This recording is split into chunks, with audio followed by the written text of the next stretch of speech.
Last में हम कह रहे थे उसमें लोकल होस्ट के स्पेलिंग सही ना देने की वजह से हमारे पास एक एरर था, no such post is no.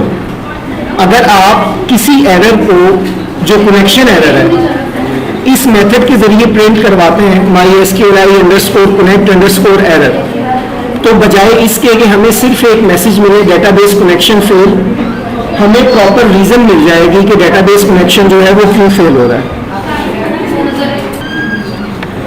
यहाँ हम दोबारा जो है लोकल होस्ट के स्पेलिंग ठीक कर लेते हैं।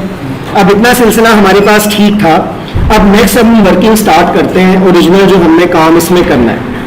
वर्किंग हमने इसमें ये करनी है, जैसे यूजर कोई आईडी और पासवर्ड देगा, फर्स्ट ऑफ ऑल हम ये चेक करेंगे कि क्या वो पहले से एग्जिस्ट करता है, और अगर वो पहले से एग्जिस्ट करता है तो आप यूजर को मैसेज दे देंगे ईमेल ऑलरेडी रजिस्टर्ड। अगर ऐसे नहीं है तो फिर हम साइन अप प्रोसेस पर चले जाएंगे। तो फर्स्ट ऑफ ऑल ये जो इफ कंडीशन है, जहां डेटाबेस कनेक्टेड हमारे पास लिखा हुआ आता है, सारी वर्किंग हम यहाँ करेंगे। इस मैसेज को ख़त्म कर देते हैं, हमें इसकी ज़रूरत अब नहीं है। अब यहाँ आने के बाद हम चेक करना चाहते हैं कि जो ईमेल आईडी यूज़र ने हमें प्रोवाइड की है, क्या वो ईमेल आईडी पहले से डेटाबेस के टेबल में मौजूद तो नहीं है। ये काम करने के लिए हम एक क्यूरी जो है वो यहाँ चलाते हैं, और क्यूरी में मैं लिखता हूँ सिलेक्ट आईडी। अच्छा, सिलेक्ट आईडी मतलब हम जब टेबल में डेटा स्टोर करते हैं तो उसमें एक आईडी स्टोर कर रहे हैं जो कि ऑटोमेटिकली स्टोर हो रही है। एक ईमेल एड्रेस मौजूद होगा और एक पासवर्ड मौजूद होगा, तीन चीज़ें हमारे पास लाजमी मौजूद होंगी। टेक्निक हम सिंपल ये फॉलो करेंगे कि यूज़र ने जो ईमेल आईडी दी है, हम चेक करेंगे क्या उसके अगेंस्ट हमारे टेबल में कोई आईडी है। आईडी उसी वक्त हो सकती है अगर कोई रिलेटेड रिकॉर्ड मौजूद हो। रिलेटेड रिकॉर्ड मौजूद नहीं होगा तो हमारे पास आईडी नहीं होगी।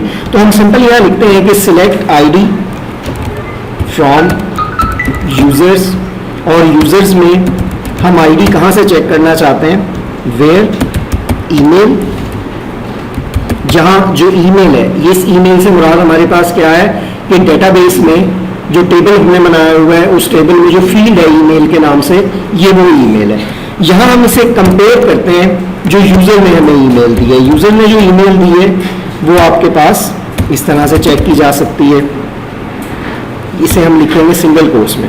सिंगल कोट्स में इसलिए लिखेंगे कि जब भी आप स्ट्रिंग पर काम करते हैं तो आप किस तरह से चीज़ें लिखते हैं, सब की सब सिंगल कोट्स में लिखते हैं। तो select ID from users where email is equal to $_post email.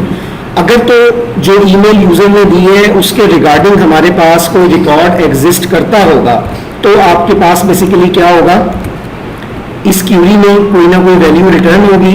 Otherwise इस क्यूरी की जो वैल्यू है वो हमारे पास रिटर्न नहीं होगी। अच्छा, एक मेथड हो गया ये। यहाँ ना एक और चीज़ मैं आपको बताता हूँ। ये क्यूरी बिल्कुल ठीक है, ये डेटा गेट करेगी। आप लोगों का एक छोटा सा टास्क है, आप लोग जाकर नेट पर सर्च कीजिएगा एसक्यूएल इंजेक्शंस। एसक्यूएल इंजेक्शन ये एक ऐसा टॉपिक है जिसके ज़रिए हैकर्स हमारी डेटाबेस का जो टेबल है उसमें से रिकॉर्ड्स को हैक कर सकते हैं, रिकॉर्ड्स को व्यू कर सकते हैं। इसे कहा जाता है एसक्यूएल इंजेक्शंस। अब एसक्यूएल इंजेक्शंस का तरीका ये होता है कि यूज़र जो चीज़ फील्ड में टाइप करता है, मतलब टेक्स्ट फील्ड है, पासवर्ड की फील्ड है, या इसके अलावा कोई फील्ड है जहाँ से आप यूज़र से इनपुट ले रहे हैं, वो वहाँ ना कुछ एक्स्ट्रा एस्केप कैरेक्टर्स देता है। एस्केप कैरेक्टर्स क्या होते हैं, बैकस्लैश के ज़रिए कोई कैरेक्टर्स का ऐसा कम्बिनेशन दिया जा सकता है जो कि अगर हमारे टेबल तक जाएगा तो वहाँ से एक रिकॉर्ड की बजाय ना ज़्यादा रिकॉर्ड्स पिक होंगे, यूज़र उन्हें व्यू कर सकेगा और उनमें किसी न किसी तरह की ऑल्ट्रेशन कर सकेगा। इसलिए प्रोफेशनली जब भी हम कोई चीज़ डेवलप करते हैं, हम यूज़र से जो भी इनपुट लेते हैं उसे कभी भी डायरेक्टली इस्तेमाल नहीं करते। जैसे यहाँ लिखा हुआ है $_post ईमेल, यूज़र से ईमेल गेट करने का यही तरीका है। लेकिन हम इस ईमेल को क्या करते हैं, प्यूरिफाई करते हैं। प्यूरिफाई करने का मतलब ये है कि इसमें जो एक्स्ट्रा एस्केप कैरेक्टर यूज़र ने ऐड किए वो ऑटोमेटिकली क्या हो जाएंगे, ख़त्म हो जाएंगे। अब ये काम करने के लिए हमें PHP ने एक मेथड दिया है। सबसे पहले मैं वो मेथड यहाँ कमेंट में लिखता हूँ, फिर उसे डिस्कस करते हैं। वो हमारे पास मेथड है MySQLi_real_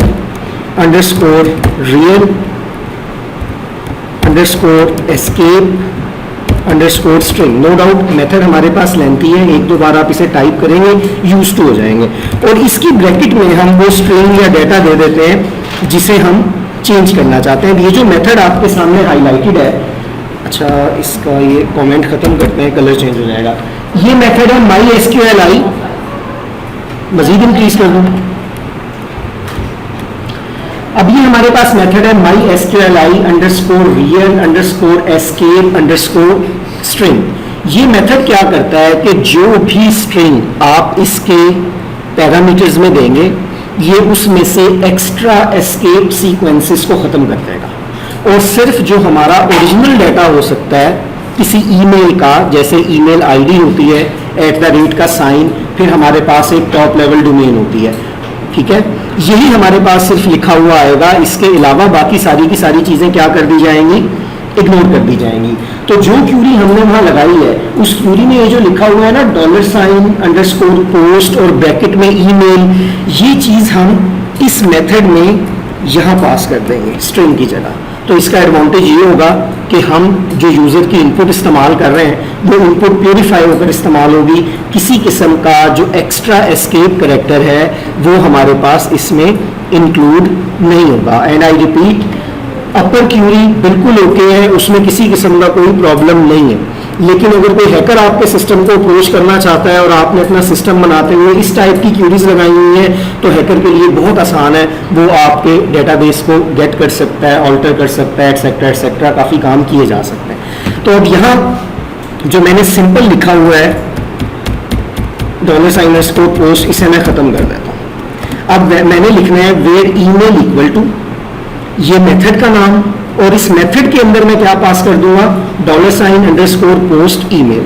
जब भी आप किसी क्यूरी में कोई मेथड इस्तेमाल करते हैं तो उसका एक प्रॉपर सिंटैक्स होता है। वो सिंटैक्स हमारे पास क्या होता है, आप पहले एक फॉर्मूले के तौर पे ज़हन में रख लें, आप 2 बार सिंगल कोट्स लगाएंगे। ये सिंगल कोट्स वैल्यू के लिए है, क्योंकि आप एक स्ट्रिंग वैल्यू कंपेयर करना चाह रहे हैं। स्ट्रिंग वैल्यू हमेशा कैसे लिखी जाती है, सिंगल कोट्स में। फिर आप 2 बार इसके अंदर 2 बार डबल कोट्स लगाएंगे, और डबल कोट्स में आप 2 टाइप डॉट लिखेंगे।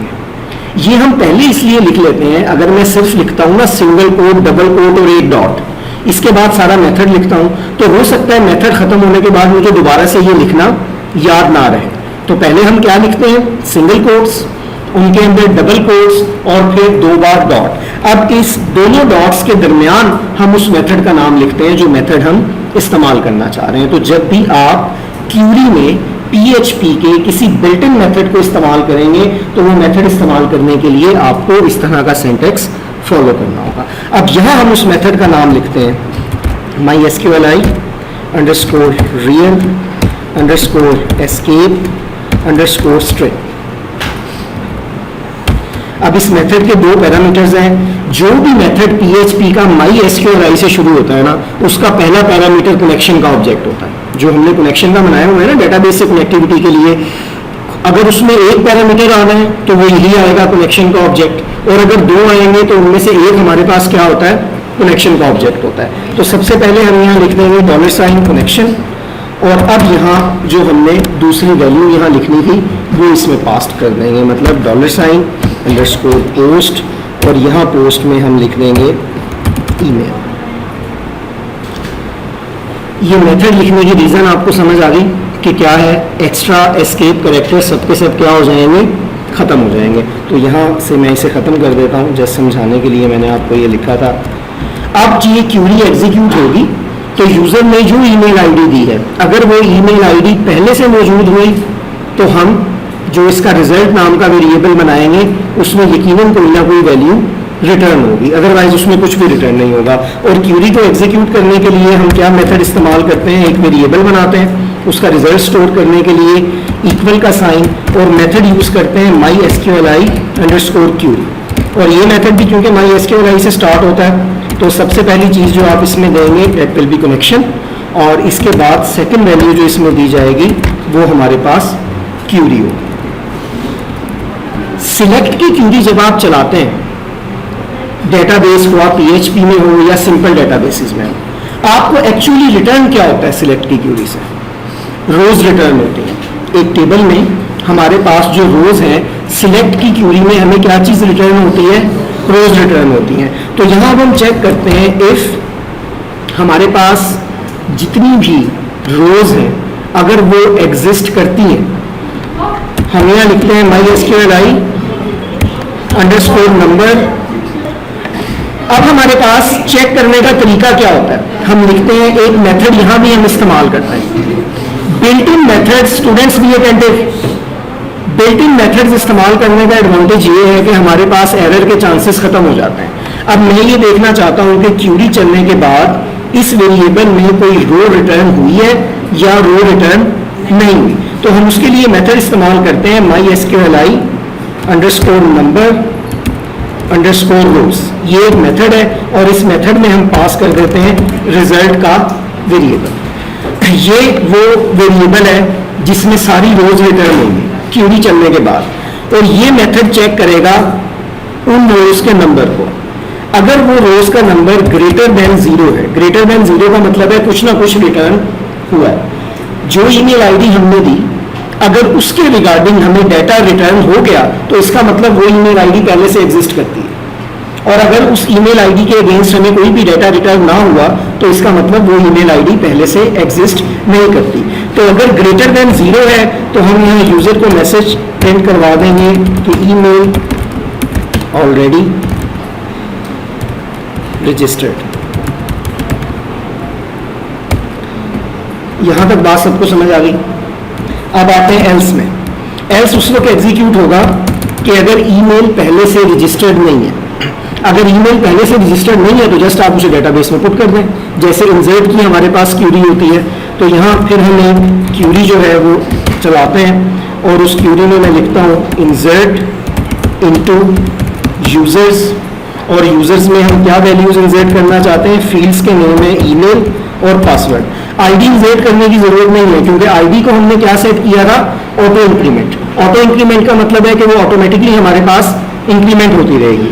यहाँ से फिर आप नेक्स्ट आ जाते हैं वैल्यूज पर कि हम वैल्यूज जो है वो क्या देंगे। अब वैल्यूज यहाँ डायरेक्ट भी दी जा सकती हैं लेकिन हम सेम वही मेथड फॉलो करेंगे। वैल्यूज देने के लिए जो मेथड हमने ऊपर फॉलो किया था MySQLi underscore real underscore escape underscore string, ताकि जो डाटा डेटाबेस के टेबल में एंटर होता है वो प्यूरिफाई होकर एंटर हो, उसमें से एक्स्ट्रा एस्केप सीक्वेंसेस सब की सब हमारे पास खत्म हो जाए। तो यहाँ ब्रैकेट में पहले मैं सिंपल लिख देता हूँ कि अगर सिंपली ये वैल्यूज एंटर की जाती हैं तो कैसे की जाती है। हम यहाँ लिखते हैं $, अंडरस्कोर पोस्ट, और यहाँ आप पहली फील्ड का नाम लिखते हैं ईमेल,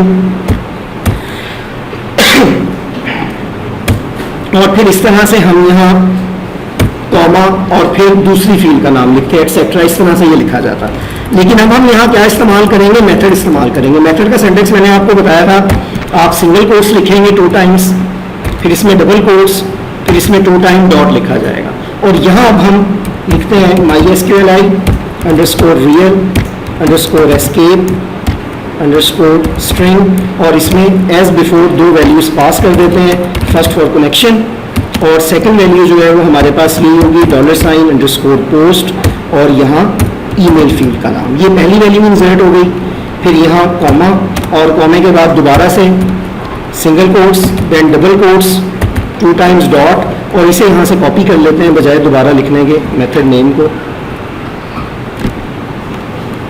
और इसे कॉपी करने के बाद यहाँ पेस्ट कर देते हैं। और अब की बार यहाँ ईमेल की जगह जो नेम है वो हम सिर्फ कर देते हैं पासवर्ड।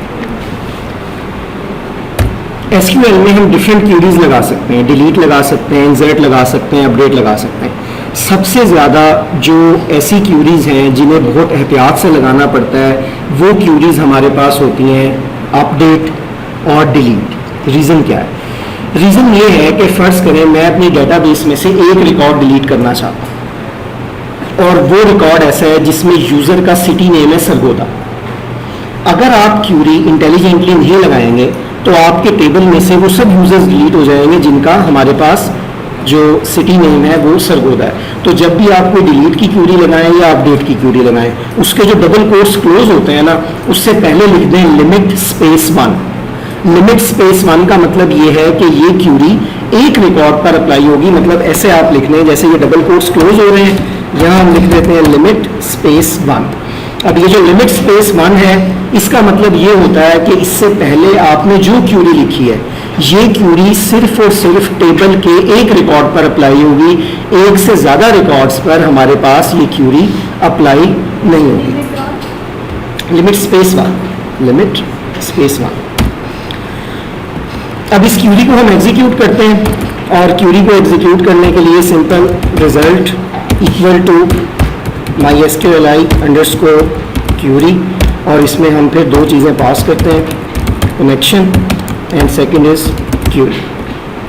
और सिंपल हम यहाँ चेक कर लेते हैं कि अगर आपके पास रिजल्ट में कोई वैल्यू है।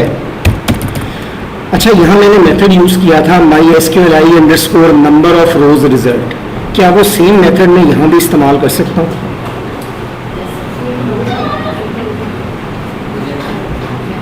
यहाँ हम वो मेथड यूज़ नहीं कर सकते। रीज़न इज दैट वहाँ सिलेक्ट था। सिलेक्ट का मतलब है कि रोज रिटर्न होगी। ये इंसर्ट क्यूरी है, इसका आंसर आइदर ट्रू और फॉल्स, इसमें कोई हमें रोज रिटर्न नहीं होगी। तो यहाँ हम सिंपल इफ के साथ जो है वो लिखेंगे रिजल्ट को। तो यहाँ आप मैसेज प्रिंट करवा दें, यूज़र रजिस्टर्ड, और एल्स में हम मैसेज प्रिंट करवा देते हैं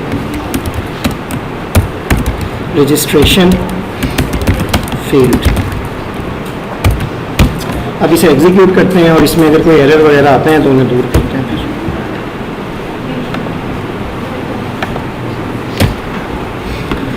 अच्छा, यहाँ मैं एक यूज़र देता हूँ यूज़र 1, और उस यूज़र 1 का कोई भी पासवर्ड जो है हम यहाँ लिखते हैं साइन अप, और यहाँ लिखा हुआ आ गया यूज़र रजिस्टर्ड। अब डेटाबेस में जाते हैं, डेटाबेस में आप ब्राउज पर दोबारा बटन दबाएंगे तो ये हमारे पास डेटा यहाँ इंसर्ट हो गया, मतलब साइन अप काम कर रहा है। अब दोबारा से ही ईमेल एड्रेस देते हैं और चेक करते हैं कि डुप्लीकेशन जो है उसे इग्नोर किया जा रहा है या नहीं।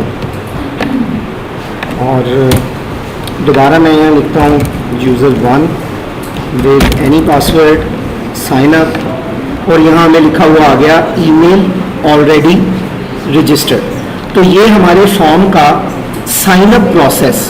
अभी हमने कोई पासवर्ड सिक्योरिटी नहीं लगाई। पासवर्ड सिक्योरिटी का जो टॉपिक मैंने आपको पढ़ाया था वो हम इसमें बाद में एम्बेड करेंगे, लेकिन करंटली इसमें सिक्योरिटी क्या है? इसमें सिक्योरिटी ये है कि अगर यूज़र कुछ ऐसी एस्केप सीक्वेंसेस देता है, जो मैंने आपको कहा, आप एसक्यूएल इंजेक्शंस का टॉपिक पढ़ेंगे आपको पता लग जाएगा वो एस्केप सीक्वेंसेस क्या होती हैं। तो आपका डेटा जो है वो सेव रहेगा, यूज़र उसे हैक नहीं कर सकेगा, उसमें किसी किस्म की ऑल्ट्रेशन इस बुनियाद पर नहीं कर सकेगा, किसी और वजह से अगर किया जा सकता है तो वो